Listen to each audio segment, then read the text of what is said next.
இயேசு ஜீவிக்கிறார். சுவிசேஷ ஊழியம் வழங்கும் ஜீவ வார்த்தைகள். கிறிஸ்து பிரியமானவர்களே, ஆண்டவராகிய இயேசு கிறிஸ்து நாமத்தில் உங்கள் யாவரையும் அன்போடு வாழ்த்தி வரவேற்கிறோம். இயேசு ஜீவிக்கிறார் ஊழியத்தின் சார்பாக உங்கள் யாவருக்கும் அன்பின் கிறிஸ்துமஸ் வாழ்த்துக்களை தெரிவித்துக் கொள்கிறோம். இன்னும் சில நாட்கள் நமக்கு கிறிஸ்துமஸ் இருந்தாலும் நம்முடைய ப்ரோக்ராம் இன்றைக்கு கிறிஸ்துமஸ் முந்தின ப்ரோக்ராமாக இருக்கிறதுனால ஆண்டோடைய பிறப்பின் சந்தோஷ செய்தியினுடைய அனுபவங்களை நாம் அறிந்து கொள்வது நமக்கு நல்லது என்று விசுவாசிக்கிறேன். அந்த வகையில் இந்த நாளிலும் ஆண்டவர் நமக்கு கொடுக்கிற ஒரு வார்த்தை லூக்கா சுவிசேஷம் 1 அதிகாரம் 26, 27 வசனங்கள். 6ஆம் மாதத்திலே காபிரியேல் என்னும் தூதன் கலிலே உள்ள நாசரேத் ஊரில் தாவீது வம்சத்தானாகிய யோசேப்பு என்னும் நாமமுள்ள புருஷனுக்கு நியமிக்கப்பட்டிருக்கிற ஒரு கன்னியிடத்திற்கு தேவனாலே அனுப்பப்பட்டான். அந்த கன்னிகையின் பேர் மரியாள். இந்த வார்த்தையில் கேட்கிற அன்பு நேச பிள்ளைகளே, அந்த நாட்களிலே ஏற்கனவே தீர்க்க தரிசன வார்த்தை இருக்கிறது. ஏசாயா 7:14 நாம் வாசிக்கும் போது, ஏதோ ஒரு கன்னிகை கர்ப்பவதியாகி ஒரு குமாரனை பெறுவாள் என்கிற வார்த்தை. அவர்தான் மேசியா என்கிற அந்த அனுபவம் இருக்கிறதுனால அநேக கன்னி பெண்கள் காத்திருந்தாங்களாம். அந்த மேசியா என்கிறவர் இரட்சகராய் வரப்போகிறவர், கன்னியின் வயிற்றிலே பிறக்கிறவர், என் வயிற்றிலே பிறக்கணும் என்று சொல்லி அநேக கன்னியர்கள் காத்திருந்தார்கள் என்பதாக சரித்திர சம்பவம் இருக்கிறது. அதில் ஒரு நபர் இந்த மரியாள். அந்த வார்த்தை சொல்வதை பாருங்கள். அப்போ இவ்வளோ பேர் இருக்கும்போது அதற்கு மத்தியில் இந்த மரியாளை ஆண்டவர் தெரிந்து கொண்டிருக்கிறார் என்று சொன்னால் அதற்கு காரணம் என்ன? அதைத்தான் நம்ம சிந்திக்க போகிறோம். ஒவ்வொரு வருஷமும் சாஸ்திரங்களை குறித்தும் மேய்ப்பர்களை குறித்தும் நட்சத்திரங்களை குறித்தும் நாம் சிந்தித்து கொண்டிருக்கிறோம். நீங்களும் செய்து கொடுக்கிறவர்கள் அதுக்கு ஆயத்தமாக இருப்பீர்கள். இன்றைக்கு கர்த்தர் நமக்கு கொடுக்குற ஒரு ஆலோசனை என்ன? ஏன் எத்தனையோ பெண்கள் இந்த கன்னிப்பிறப்பு என் வயிற்றில் பிறக்கணும், என் கர்ப்பத்தில் பிறக்கணும்னு சொல்லி காத்திருக்கும் போது இந்த மரியாளை ஆண்டவர் தெரிந்து கொள்வதற்கு காரணம் என்ன என்பதைத்தான் தேவனுடைய வார்த்தையிலிருந்து நாம் கற்றுக்கொள்ளப் போகிறோம். தாவீதுடைய வாழ்க்கையை நீங்கள் வாசிப்பீர்களானால் சங்கீதம் 89:20 வாசிக்கிறோம், என் தாசனாகிய தாவீதை கண்டுபிடித்தேன் என்று சொல்கிறார். கண்டுபிடித்தேன் என்றால் தேடி இருக்கிறார் என்று சொல்லி அர்த்தம். தாவீதை கண்டுபிடித்தேன் என்று சொல்கிறார். மோசேனுடைய காரியத்தை நாம் வாசிக்கும் போது யாத்திராகமம் 3 அதிகாரம் 1 வசனத்திலே கர்த்தருடைய தூதனானவர் முட்செடியில் நடுவில் அக்னி ஜுவாலையிலிருந்து மோசேக்கு தரிசனமானார் என்று சொல்லப்பட்டிருக்கிறது. வனாந்தரத்தில் ஆடு வைத்து கொண்டிருக்கிற அந்த மோசேயை தம் பக்கம் சேர்த்து கொள்வதற்காக, தெரிந்து கொள்வதற்காக கர்த்தர் வனாந்தரத்தில் போய் அங்கே இருக்கிற முட்செடியின் மூலமாக அவனுக்கு தரிசனம் கொடுக்கிறார். இப்படியாக ஆண்டவர் தம்முடைய சித்தத்தை, திட்டத்தை, தீர்மானத்தை நிறைவேற்றுவதற்கு ஒவ்வொருவரையும் ஒவ்வொரு விதமாய் தெரிந்து கொள்கிறார். அவ்விதமாக இங்கே மரியாள் தெரிந்து கொள்ளப்படுகிறது தான் இந்த பகுதியிலே நாம் வாசிக்கிறோம். என்ன அனுபவம் இந்த மரியாளத்தில் இருந்தது, மற்ற இடத்தில் இல்லாத அனுபவங்கள் என்னென்றால், எந்த ஒரு வேலைக்கும் நாம் அதுக்குரிய அப்ளிகேஷன் நம்ம கொடுக்கும்போது அதற்குரிய தகுதி, குவாலிஃபிகேஷன் வேணும். அதே போல் ஆண்டவர் என்ன தகுதியை இந்த மரியாளத்திலே கண்டார், எந்த காரியத்தை நிமித்தம் மற்ற ஸ்திரீகளை காட்டிலும் இந்த மரியாளை விசேஷமாய் கர்த்தர் எடுத்திருக்கிறார் என்பதை குறித்து தான் இந்த அதிகாரத்திலிருந்து சில வசனங்களை நாம் வாசித்து ஜெபிக்க போகிறோம். முதலாவது 28வது வசனத்தை நாம் வாசிக்கும் போது அந்த 28வது வசனத்திலே சொல்லப்பட்டிருக்கிறதை கவனிங்கள். மரியாள் இருந்த வீட்டில் தேவதூதன் பிரவேசித்து, கிருபை பெற்றவளே வாழ்க, கர்த்தர் உன்னுடனே இருக்கிறார். கிருபை பெற்றவளே வாழ்க என்கிற அந்த வார்த்தை சொல்லப்பட்டிருக்கிறதை பார்க்கிறோம். ஒருவேளை இந்த குழந்தை தன் கர்ப்பத்தில் உருவாகிறது தான் கிருபை என்பதாக யோசிக்க முடியும். ஆனால் கத்தோலிக்க வேத புஸ்தகத்தில் என்ன சொல்லப்பட்டிருக்கு? அருள் நிறைந்த மரியே வாழ்க. அப்படியானால் கிருபை பெற்றவளே அப்படின்னா கிருபை நிறைந்தவளே, கிருபையினால் நிரப்பப்பட்டவளே என்று சொல்லி அந்த வார்த்தையினுடைய அனுபவம் இருக்கிறதை பார்க்கிறோம். எப்பொழுது புதிதாக மொழிபெயர்க்கப்பட்டிருக்கிற வேத புஸ்தகத்தை நீங்கள் வாசித்து பார்ப்பீங்கன்னா அதிலே இதே காரியம் சொல்லப்பட்டிருக்கிறத பார்க்கலாம். கிருபை நிறைந்தவள். அப்படியானால் ஆண்டவர் பார்க்கிறார், மனிதனாக தம்முடைய நேசகுமாரன் இயேசுவை உலகத்துக்கு அர்ப்பணும், அதற்கு யார் தகுதியான கன்னிகை என்று சொல்லி பார்க்கும்போது முதலாவது இந்த மரியாளத்தில் அவர் காண்கிறது அவள் கிருபையினால் நிறைந்தவள் என்கிற அந்த வார்த்தையால் சொல்லப்படுகிறதை நாம் அதில் பார்க்கிறோம்.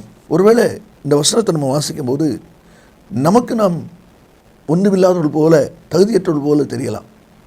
அந்த தேவன் அதை அறிந்திருக்கிறார். கிதியோனை பார்த்து கர்த்தர் சொன்னார், பராக்கிரமசாலியே கர்த்தர் உன்னோடு இருக்கிறார். ஆனால் அவன் பயந்து போய், மீதியானிற்கு பயந்து போய் வேலை செய்து கொண்டிருக்கிறான். ஆனால் அவனை பார்த்து கர்த்தர் சொல்கிறாரு, பராக்கிரமசாலியே கர்த்தர் உன்னோடு இருக்கிறார். அவன் சொல்கிறான், கர்த்தர் எங்களோடு இருந்தால் எங்களுக்கு ஏன் இப்படிப்பட்ட காரியெல்லாம் நடக்குது என்று சொல்வதை பார்க்கிறோம்.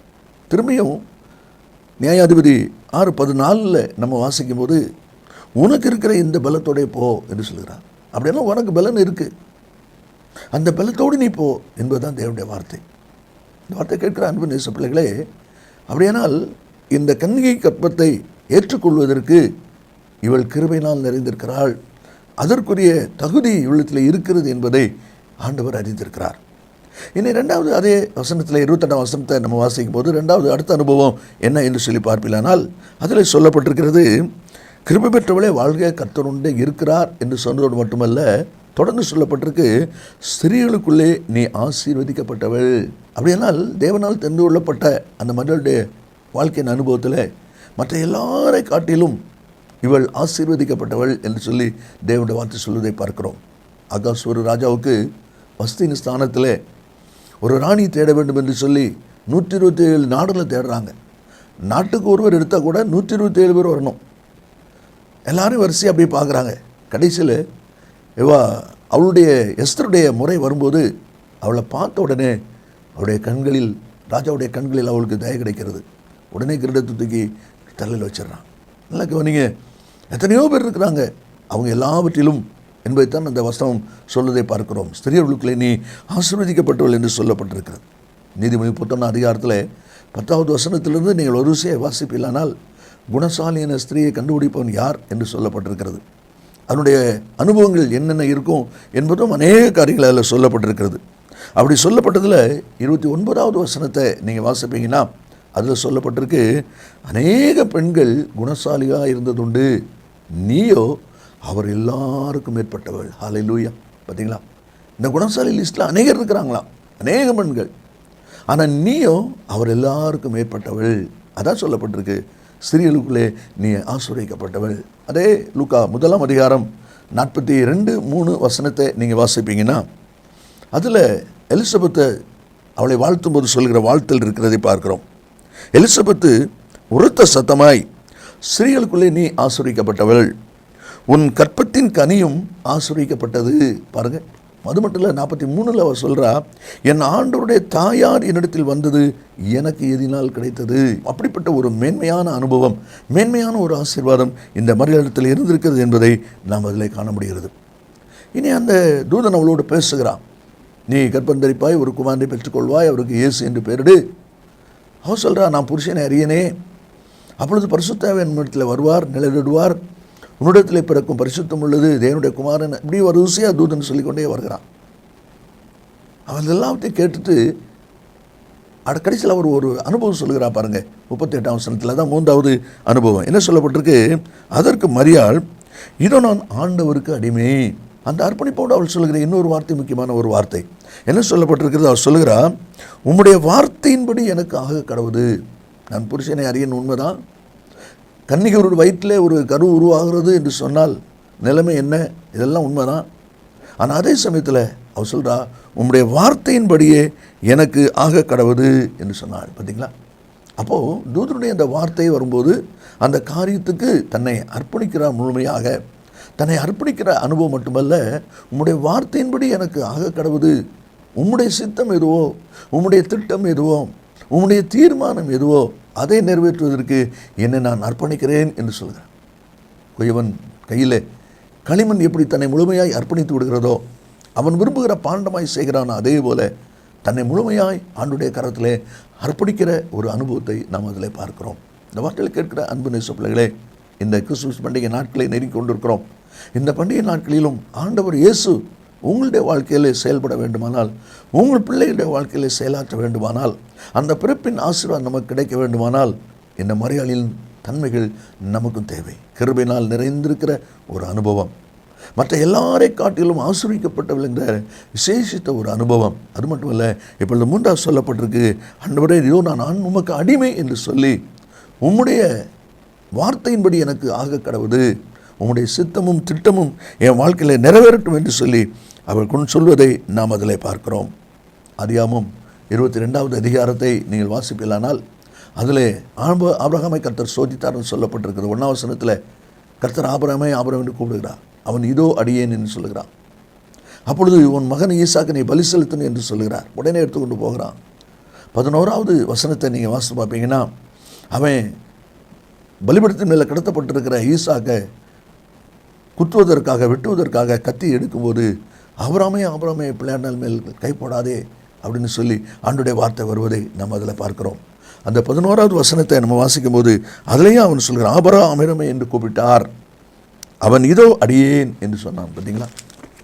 அப்போ இதோ அடியேன் என்று சொல்லி அர்ப்பணிக்கிறத பார்க்குறோம். பலி செலுத்து அப்படின்னு சொல்லி முதல் சொன்னார். இப்போ 2வது கூப்பிட்டு சொல்கிறாரு, பிள்ளையாண்ட மேல் கையை போடாத. என் அருமையான வார்த்தை. அந்த அர்ப்பணிப்பு இன்றைக்கு தேவனுடைய பிள்ளைகள் நாம் ஒவ்வொருடைய வாழ்க்கையிலையும் இருக்க வேண்டும் என்று சொல்லி தேவன் எதிர்பார்க்கிறார். கர்த்தருடைய வார்த்தையை நமக்குள்ளே செயலாற்ற வேண்டுமானால் இயேசு உங்களுக்கு என்ன சொல்லுகிறாரோ அதன்படி செய்யுங்கள் என்று திருமண வீட்டில் சொல்லப்பட்ட வார்த்தையின்படி அவர் சொல்லுறது செய்ய வேண்டுமானால் நாம் பேசுகிறதை நிறுத்த வேண்டும். அதைத்தான் அதில் சொல்லப்பட்டிருக்கு. யோபு 40:4 வாசிக்கிறோம். ஆண்டவர் கேட்குறார், யோபே நான் உன்கிட்ட கேள்வி கேட்குறேன், நீ பதில் சொல்லு. அப்போ அவன் சொல்கிறான், ஆண்டவரே நான் நீசன், என் வாயை பொத்திக்கொள்கிறேன் என்று சொல்லுகிறான். அதுதான் தேவன் நம்மிடத்தில் எதிர்பார்க்கிற ஒரு அனுபவம். கடைசியாக நாம் வாசிக்கிறோம் 48வது வசனத்திலே சொல்லப்பட்டிருக்கிறது. அவள் சொல்லுகிறாள், அவர் தம்முடைய அடிமையின் தாழ்மையை நோக்கி பார்த்தார். இதோ இது முதல் எல்லா சந்ததிகளும் என்னை பாக்கியவதி என்பார்கள். என்ன நடந்திருக்கு? ஒரு கன்னிப்பெண் கர்ப்பமாக இருக்கிறார். எவ்வளவு அவமானம், எவ்வளோ நிந்தை, அவங்கவுங்க வாயில் கிடைச்சதெல்லாம் பேச ஆரம்பிச்சிருவாங்க. அப்போ அப்படிப்பட்ட ஒரு நிலையில் அந்த காரியம் இருக்குது. வெட்கமும் வேதனை நிறைந்த ஒரு அனுபவம் அது. ஆனால் அவள் சொல்கிறா, எல்லா ஜனமும் என்னை பாக்கிவிடுன்னு சொல்லுவாங்க. எப்படி அதை பாசிட்டிவாக எடுத்துக்கொள்கிறாள். இன்றைக்கு தேவனுடைய பிள்ளைகளை நாமும் நம்முடைய வாழ்க்கையில் நடக்கிற காரியங்களை ஆசீர்வாதத்துக்கு நேராக, சமாதானத்துக்கு நேராக எடுத்துக்கொள்ள பழகணும். அநேகர் நெகட்டிவாக நினைக்கிறதுனால தான் தேவையில்லாத காயங்கள் வருகிறது. ஒரு இந்த சம்பவத்தை யோசித்து பார்த்தீங்கன்னா, யூதாவுடைய மருமகள் தாமார் கர்ப்பமாக இருக்கிறாள் என்கிற கேள்வி வந்த உடனே யூதா சொல்கிறான், அவளை வெளியே கொண்டு வாருங்கள், அவள் கல்லெறியப்பட வேண்டும், கொலை செய்யப்பட வேண்டும். பார்த்தீங்களா? அப்போ இதுதான் இன்றைக்குள்ள காரியம். ஆனால் அவள் சொல்கிறா, என்னைய பாக்கியவதி என்று சொல்வார்னு சொல்லி. அப்போ இது நிமித்தம் நம்ம வாழ்க்கையினுடைய காரியத்தையும் நீங்கள் யோசித்து பாருங்கள். மோசனுடைய காரியத்தில் கிறிஸ்துவ நிமித்தம் வரும் நிந்தையை அதிக பாக்கியம் என்று எண்ணினேன் என்று சொல்லி எபிரேயர் 11:26 சொல்கிறார். அதை தான் பவுலும் பிலிப்பியர் 3:7 எனக்கு லாபமாக இருந்து எவ்வளோ அவ எல்லாவற்றையும் கிறிஸ்துவுக்காக நஷ்டம் என்று விட்டேன் என்று சொல்வதை பார்க்கிறோம். வார்த்தையில் கேட்கிற அன்பு நேச பிள்ளைகளே, ஆண்டவர் மரியாள் இடத்துல தம்முடைய தூதனை அனுப்பினார் என்று சொல்லி பார்க்கிறோம். அந்த தூதனை அனுப்பின பொழுது கிருபை பெற்றவளே வாழ்க. ஏன் அத்தனை கன்னிப்பெண்கள் காத்திருக்கும் போது இந்த மரியாளுக்கு அவள் கிருபையினால் நிறைந்தவள், ஸ்திரீகளுக்குள்ளே ஆசீர்வதிக்கப்பட்டவள், தன்னை முழுமையாய் அர்ப்பணித்து அவர் சித்தம் செய்ய ஒப்பு கொடுக்கிறவள். கடைசியாக நம்ம வாசிக்கிறோம், என்னை பாக்கியவதி என்பார்கள் பாசிட்டிவாக எடுத்துக்கொள்கிறார். இந்த அனுபவம் இந்த பண்டிகை நாட்களில் நமக்கு இருக்குமானால், நம்முடைய குடும்பத்தில் நம்முடைய பிள்ளைகளுக்கு இருக்குமானால், வருகிற பண்டிகை நாட்கள் நமக்கு ஆசீர்வாதமாக இருக்கும். கர்த்தர் உங்களை ஆசீர்வதிப்பாராக. நாம் ஜெபிப்போமா? இயேசு சீக்கிரம் வரப்போகிறார். நல்ல பிதாவே உமக்கு நன்றி சொல்கிறோம். இந்த வார்த்தை ஆமந்தும் ஆமேனும் இருப்பதற்காக ஸ்தோத்திரம். இந்த வார்த்தையை ஏற்றுக்கொண்டிருக்கிற ஒவ்வொரு பிள்ளைகளும் அந்த மரியாளின் அனுபவம் என் வாழ்க்கையில் இருக்கிறதா, என் பிள்ளையுடைய வாழ்க்கையில் இருக்கிறதா என்பதை சிந்தித்து தங்களை சீர்படுத்திக் கொள்ள, இந்த கிறிஸ்துமஸ் பண்டிகை நாட்களின் ஆசீர்வாதத்தை சுதந்திரித்துக் கொள்ள கர்த்தர் உதவி செய்வீராக. ரட்சகர் இயேசுவின் நாமத்தில் பிதாவே, ஆமேன் ஆமேன். கர்த்தர் உங்களை ஆசீர்வதிப்பாராக. ஆமேன். கிறிஸ்துவில் அன்பு நேச பிள்ளைகளே, ஏற்கனவே நான் அறிவித்தபடி அந்த நகோமி என்கிற புஸ்தகம் இப்பொழுது நம்முடைய கரங்களில் ஆயத்தமாக இருக்கிறது. ஆவியானவருக்கும் நகோமிக்கும் உள்ளதான அந்த உறவை பற்றிய ஒரு ஆழமான கர்த்தனை இந்த புஸ்தகம் உங்களுக்கு ஆசீர்வாதமாக இருக்கும். அதனுடைய விவரங்களை நீங்கள் இடத்தில் கேட்டு பெற்றுக்கொள்ளுங்கள். கர்த்தர் நம்மை ஆசீர்வதிப்பாராக. ஆமென். மேலும் விவரங்களுக்கும் உங்கள் ஜெப தேவைகளுக்கும் நீங்கள் எங்களோடு தொடர்பு கொள்ள வேண்டிய முகவரி ஜீசஸ் லிவ்ஸ் காஸ்பல் மினிஸ்ட்ரீஸ், சகோதரர் John M Jeyaraj, 123A Dhonavur road, Mavadi, Nellai மாவட்டம், தென்னிந்தியா 627107. செல்போன் 9443113292.